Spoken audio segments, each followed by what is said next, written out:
So yun guys, good morning. So magre-repair tayo ngayon ng ating sasakyan. Yun. Dahil makalampag yung lalim dito. Yan. Makalampag, kabilaan yun guys. Tingnan natin kung anong maingay sa loob. Makalampag na. Kaya i-repair natin. Pero tingin ko caliper. Kaya ito, let's go. Samahan nyo guys. Para may matutunan din kayo. Kung mga sasakyan kayo, may matutunan kayo paano i-repair, kung ano yung mga sira sa ating mga sasakyan. Okay? Wala ba kasi natin ito, siyempre gulong. Ayan.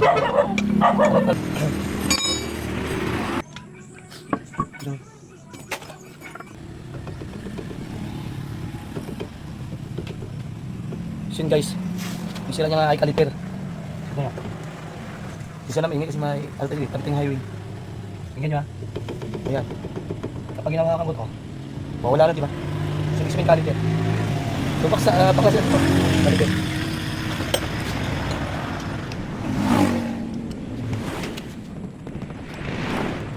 Patas.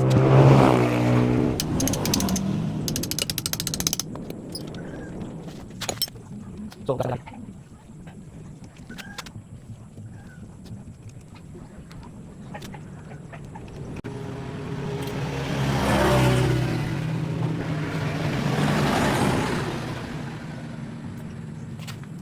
ito yung sasabi ko guys, kalog na siya.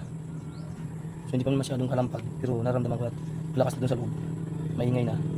Kaya kailangan natin So guys, naghanap ako ng grasa na pang caliper. So wala akong nakita, ito lang na kita ko. So itong gagamitin natin. Ayan, silencing brake piece. Ito yung silencing brake piece nito. Pang ano talaga ito siya, pang caliper talaga ito siya, pang preno talaga ito siya. So tutry natin kung maganda ba ito, kung mawala yung kalampag niya, diba? Pero bagong lahat, siyempre lilinisan muna natin yan. Lilinisan muna natin yan. So gagamitin natin itong nabili ko na jet spray CVT cleaner. Yan, degreaser. So kapag nasa dito, yan, guma.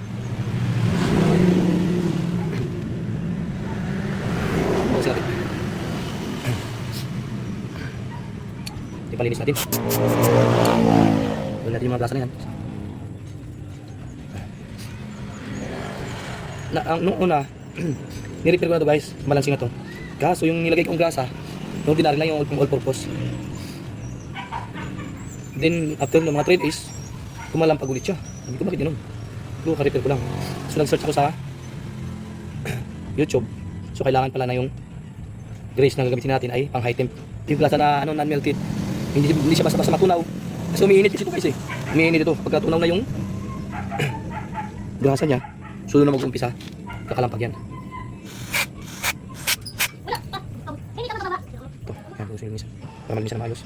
Pwede natin balik niya. Ayan. Pagka yung grasa niya. Kailangan malinis.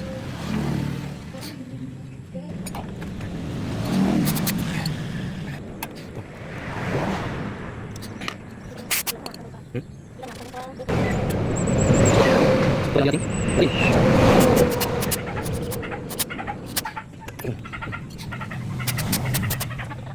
Guys, mas may pisto niya. Yan natin yung ito. Siyempre.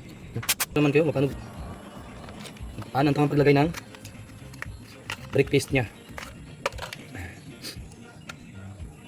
Paano ang tamang paglagay ng brake paste?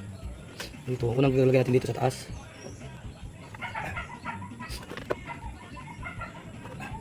Pupunin natin ito. Lagyan natin ang dahan-dahan.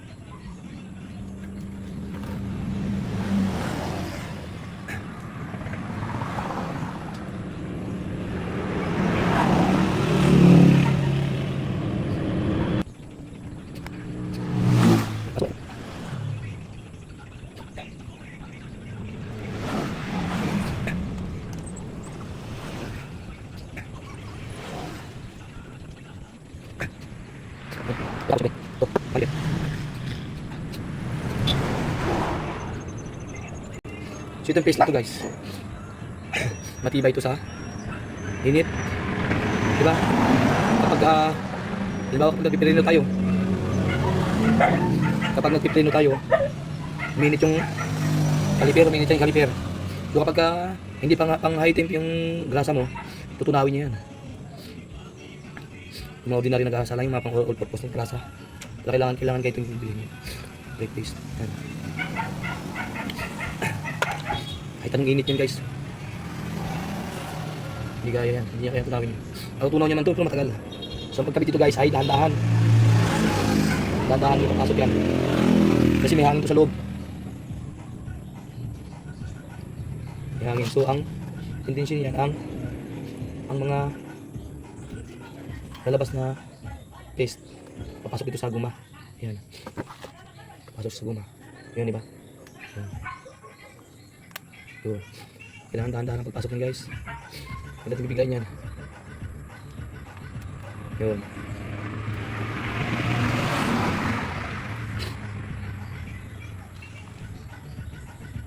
Yun, sagan na. Sagan ba? Sagan na. Sagan ito. Yan kayo saglit. Saglit. Saglit. Good. Okay. Okay. Okay.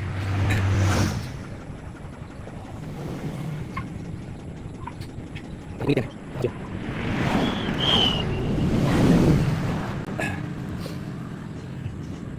So, kapit naman natin ito isa.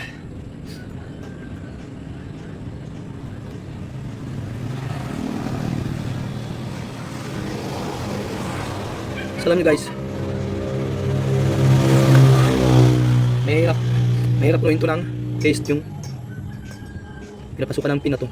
Kaya ang ginagawa ko minsan, talagay ako dito. Yan.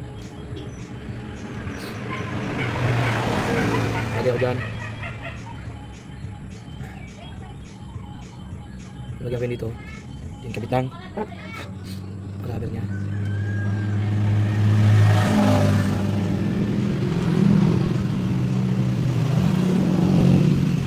Kumalat na yung paste sila. Tapos tasak para may pasok mo doon sa loob yung paste, diba? Yun lang. Oh. Hugot ulit. Hugot. Hugot. Okay. So, diba? At least may naipasok na doon sa loob. So dadagdagan na natin. Ganun lang yun guys. Go. Diba? Madali na. Madali na siyang lagyan. Kasi kapag yung una pa lang, hindi siya yung may hangin.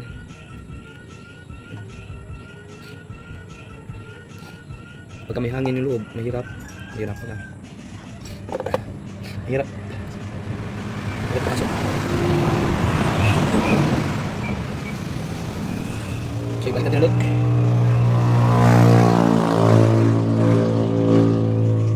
Ayan. Okay. Tandahan lang. Kasi may hangin yun eh. Hindi kasi babalik yun. Oh, diba? Ayan na. Ayan na. Oh, diba? So, pag naman. Oh, diba?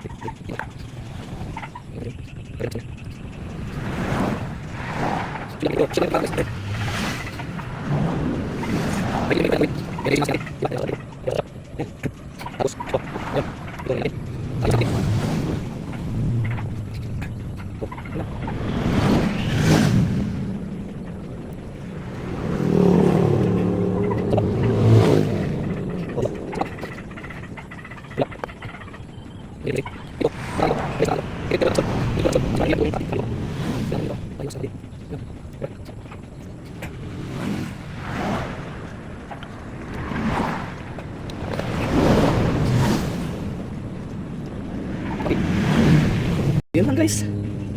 Balik natin to. Oh. Ganun lang kasimple. Diba? Kailangan guys, ang pagbalik ng bolt dito ay hindi maigpit. Kaya ang hindi siya maigpit, kailangan maluwag din, sakto. Kamay lang, kamay lang yun. Kailangan lang ng kamay. Kapag bumalik ka ng bolt, doon mo kasi maramdaman kung malambot siya o maigpit yung pagkakabit. Kasi kapag maigpit, mali yung pinasukan ng thread niya. So pag igpit mo, pag uminit yan, pagtanggal mo, wala na, sira na yun thread. Yun na.